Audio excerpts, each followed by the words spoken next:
Кыргыз милициясынын түзүлгөндүгүнүн 101 жылдыгына карата Талас облусундагы ички иштер органдарынын кызматкерлери үчүн мамлекет тарабынан 6 дана жак үлгүсүндөгү кызматтык автоунаалар берилди.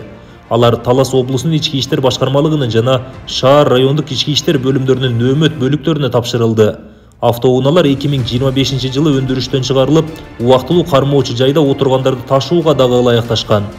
Мындан сырткары милициянын түзүлгөн күнүнө карата жана кызматтык милдеттерин так аткарган бир катар кызматкерлер атайын наам, медаль жана ардак грамоталар менен сыйланышты.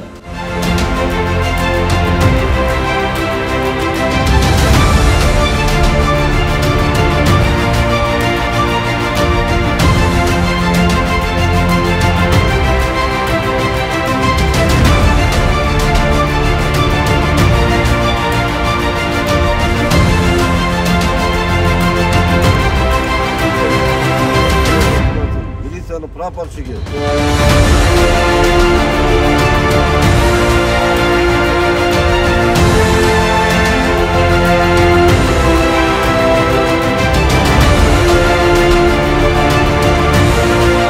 Ошондой эле кармаш урушу боюнча эл аралык мелдеште байгелүү орундарды камсыз кылгандарга медаль жана дипломдор тапшырылды.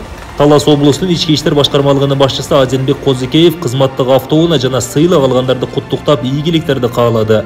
Ошондой эле мамлекет тарабынан ички иштер органдарына ар тараптуу колдоо көрсөтүлүп жатканын белгилеп, кызматтык автоунааларды таза колдонууну тапшырды.